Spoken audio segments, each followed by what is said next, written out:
موسفید نشسته خوراک میخورد. ماه شریفی رمضان 4 جوان آمد مسخره آمیز به او گفت ای به نمیدونید آدمی کلان موسفید شرم نمیدارد روزه خور؟ گفت من روزه دارم. اینها حیران شدند. گفت گوشهایم روزه دار است، چشمهایم روزه دار است، دهانم روزه دار است، همه جایم بجز ژلودکم یعنی معده‌ام بیمار هستم. از این سبب اگر که بیمار نمی بودم این را هم حتما می گرفتم.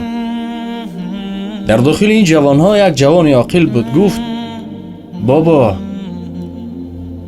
همین ما آنی که شما ندارید همان را داریم، یعنی که فقط چیزی نمی خوریم اما گوش میکنیم، دشنام میکنیم، میبینیم و دیگر. پس انتخاب کنید که در کدامش هستید. فراموش نکنید بارها میگفتیم روزه چشم است، روزه گوش است، روزه دهان است. همه وجود انسان باید روزه باشد، نه اینکه چیزی نخورم اما برآمده دشنام کنم. یا که ما در اینترنت همه بیشتر میشینیم دخترهای فسانه تماشا کرده و چشم یا بازن بسیار نازکی ها هست. به این خاطر 1 ماه هست، زود میگذرد.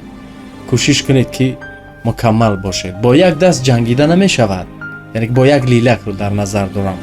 باید همش قوی شد. مشت که شد باید ضربه می شد، باید درد میکنه. اما یک که شد با یک وقتی که زدید دستی خودتون نشکند همین لیلک. به همه نور جلو، به همه دستی سخا، به درود و به دعا رمضان آمده است، رمضان آمده است.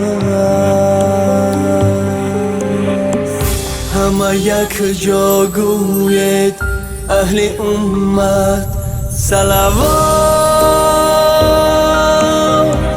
بر محمد، صلوات بر محمد، صلوات.